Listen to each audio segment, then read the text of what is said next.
Hi everyone, welcome to my episode of Tammy Talk. So what is Tammy Talk? Okay, Tammy Talk is really just an episode where Queen Tammy, me, I just go by Tammy for short, just talks to you guys about life situations. I don't know, just talking to you guys about my experience of things and just, talking about life. So this is a very important topic, discussion that we're gonna have today because it's something that is really close to my heart. I mean, not a lot of my friends and my family even know that I was going through this situation. I mean, my immediate family knows some of it, but they don't know all of it. And so I just want to be open with you guys. This whole thing is unscripted, so I'm just going based off of what I know. And I just want to be real with you guys. And I'm also hoping that maybe I can touch somebody out there because I don't know what you're going through, but I've gone through what I went through, and I don't know, I can use my situation to help you because at least you can find something to take out of this. You understand? So yes, let's get into it. I want to talk about me overcoming depression. This is a really deep subject, and if you don't agree with it, that's on you, but let's get into it. When I was younger, I used to move around a lot, like in the time span of second grade to my sophomore year of high school. I went to 13 different schools, so that's about 2 schools a year. I mean, some schools were repetitive, but then I'd move again. So in the time span of about 8 years, I went to 10 different schools. Like when I was starting to get comfortable with people, that's when I would move. And I moved for the reasons why I moved. I'm not a military family or anything, but the reasons why my parents chose to move was like different situations and trying to settle down because they came from another country, and it's not, them assimilating to this place was not the easiest. So, and they just were going through different things. So, moving after moving, and it wasn't easy for me as a child because, as I said before, once I get to somewhere and I start, enjoying the place, I move again. Then, after you get older, people in school, they've already known each other since they were, in kindergarten. They grew up together. Whenever 8th grade was the worst year of my life, of my whole entire life. Like, I moved to this small town where I used to live. I moved away from there, then I moved back to the place. And, I went to the middle school that I was supposed to go if I stayed there. So when I first moved, I was really hoping that, because, I was going back to an area that I already knew, I was really hoping that people would, draw to me, my old friends would come to me. It only had been like 3 or 4 years that I left the place. Other people that I thought I knew, that I knew when I was younger, didn't even associate themselves with me at all, so I was alone. And when I realized after being there for a while was that those people, they already have their own cliques. They've been together since kindergarten or even 6th grade at the least, at the most. Like, they've been cliques for the longest time. Everybody was segregated to their own cliques. So, I'm the new girl and I did not have a clique. Nobody, and no one really wanted to associate themselves with me. I don't know why. I mean, why wouldn't you associate yourself with this?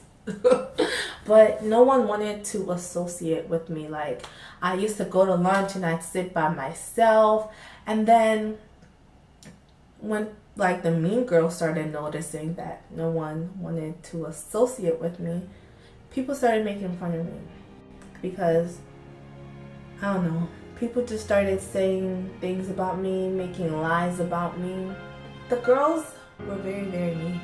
The mean girls were vicious. They were vicious. Like, I could tell you plenty of stories about what they did. One time when I went to school, my zipper was I guess I didn't zip up. And so the next day when I came to class, this girl told everybody that, oh, my zipper was down yesterday and they could see my vagina. Like, I was not wearing underwear. I'm like, because I was wearing underwear and my zipper is down, but you can't see anything because when your zipper goes down, there's a little like there's still cloth to cover yourself sometimes. And in that pants there was a cloth to cover, there was still like a piece of jean underneath the zipper, so no one could see anything. So you know, people started making fun of me because because the girl could see my vagina. That was just one of it. One other time, I had, like, you know how in middle school you had like the little satchels. So one time my satchel, the hand of my satchel broke. So I was like, you know, I have to carry this around. So I'm like, okay, I'm gonna put duct tape. Like, I used to be duct tape queen. So I asked my teacher for duct tape. He gave me duct tape. So I duct taped like the side of the satchel, like the strap that was broke. You know, duct tape is whatever. Duct tape can save lives. So I duct taped that part. It was a small piece. I was walking in the hallway, and this girl, one of the mean girl clique, this girl was like, she literally yelled it out to the whole hallway. She was like, "Hey, that girl put duct tape on her purse. That's duct tape, girl." Something like, and the whole hallway stopped to stare at me. Like, that was so embarrassing. Like, she called me, like, people just started laughing. People started making fun of me. Why? Because I chose to be innovative and put duct tape on my purse. Let me tell you two more. I never really experienced how it's like for someone to talk behind your back, until this girl was literally talking about me behind my back. Small town, no one really did hair at that time. Like, no one really did black people hair. There was not a lot of black people. So, you know, my mom was like, okay, she's gonna take on the trait of doing my hair. So my hair, you know, I had tracks sewn in. I thought I was looking cute, you know. So I got on the bus. I was sitting at the back of the bus, you know, that's where the cool kids sit, you know. I tried to, you know, fake it till I made it, but I wasn't faking it good enough because I didn't make it. So the girl was sitting right behind me. She was one of the mean girls. She was with this guy, and she was talking to him, and then she literally, this is what she does, right behind me. I could, like, she was like, you can see the track over there. You can see her track. You can, like, and she was talking so much crap about my hair, like literally behind my back. And like, I could feel, you know how when someone does like this to you, or like they're like, you can kind of feel their warmth, their atmosphere, like you could feel them. She was like doing like this right behind my back. You know, I didn't have guts at the time to say anything. I was just like, inside I was just crying. Like, this girl is literally talking crap about me behind my back. I didn't even know what to say. Like, I didn't know what to say. I didn't know. I wanted to cry. Like, and like, you know, like I should have probably turned around and said something to her. Like, you got anything to say? But I didn't. I didn't have the guts to. I was this little innocent girl. I was so shy at that time. And you know, I just kept all my feelings inside of me, so I didn't say anything to her. And this final time was the worst time. Oh, it was the worst time of my life. So it was during gym. And you know, in gym, I was still by myself. Nobody. It was only Temmie. I was Temmie at that time. I wasn't Queen Temmie. You know, levels did not change yet at that time. So I was Temmie, and I was by myself at gym.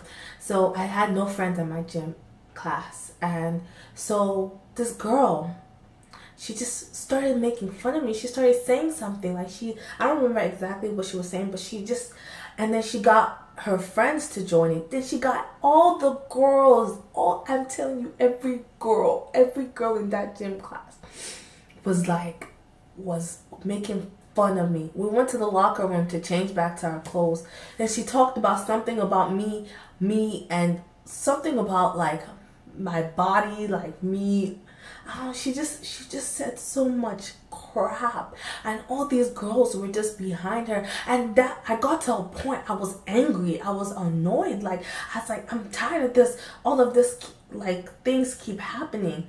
And that girl at that time, she was like, you know, she wasn't class A mean. She wasn't a what do those she wasn't an A-list celebrity. Like, she wasn't an A-list mean girl. She was more like a B or a C, like a B-list mean girl, or a C-list. She was trying to get into a A-list, you know?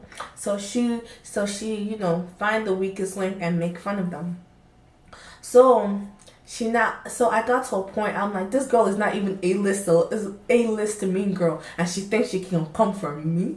And then I got angry. So then I said something to her. I was like, blah blah blah. Like, I replied what she said, and then she and all her other people just attacked me. They all attacked everybody in the gym class. Every girl attacked me, man. And gym was over. I didn't even want to go to class. Like, I wanted to skip the next class. And I'm a good girl. I don't skip class, you know? And the fact that I wanted to skip class just told me how much it's gotten to a point where I was done, you know? And so I went to the bathroom after class, and I was just crying. Man, I was in just tears. I was just crying. Like, I cried my eyes out. You know, all throughout my 8th grade year, I was just by myself. I was alone. I was, you know, no one wanted to, like, do you know how it feels when no one wants to be your friend? No one even wants to associate with you. Even though the people that the mean people consider low, don't even want to associate with you, because you're not just low, you're the lowest of the low. Like, no one wanted to associate themselves with me. I would come home and I'll just go to my room and be by myself and just cry. Like, I remember one time after something happened with me and this other, like, I just had many situations with these girls and with, like, so much people, and those girls influenced so much. They were high-ranking officials, and those high-ranking officials did not like me. For some reason, they didn't like me. I didn't do anything.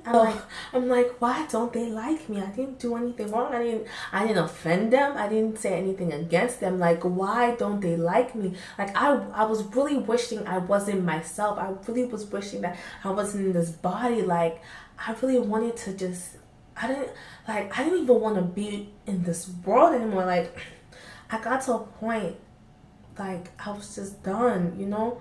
I was tired. I was just done. And I started cutting myself because the pain that I was feeling inside was not, I did not know how to express. I did not know how to take care of it. And it's not like it's physical pain that will go away. It was internal pain. And it's like, I don't know how to handle this, so I'm gonna cut myself to give myself physical pain, to at least feel some kind of pain, like, to kind of alleviate the pain that I feel inside. I don't even know how to explain that, but, like, it was just so much. Like, I was just going, I could not go to school. In the bus, people made fun of me. Going to school, people made fun of me. In school, people made fun of me. To come home, people made fun of me every single day. Like, every single day. I can't even focus in class without someone saying something. I can't make a comment in class, like, ask the teacher a question without someone finding a way to make fun of me for that situation, for that question. And one time, this whole situation really affected me, and it sent me to the emergency room.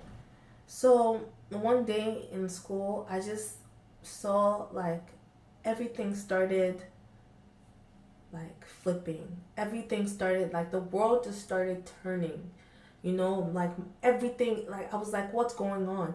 So I was in class, and then I just got up and I ran to the nurse, and then the nurse, like, checked my blood pressure, my heart rate, and it was really, really high. And then she had to call 911 because, like, this is unusually high. And they checked by heart rate and my blood pressure. I think my heart rate was about, like, 80 to 100 more than it's supposed to be, like, based on what I can remember. It was really fast, and my blood pressure was really, really high.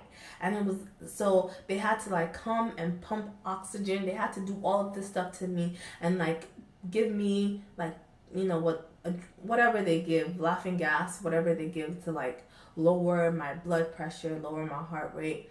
Like, just the anxiety of going to school where I'm supposed to be learning just really really affected me. It affected me emotionally, it affected me physically, it affected me mentally, it affected my health, my well-being in school. It took so much out of me. Like, it drained me so much, and I did not know what to do. There was nobody that I could go and talk to about my feelings. There was nobody I could go talk to about what happened to me. Like, no one.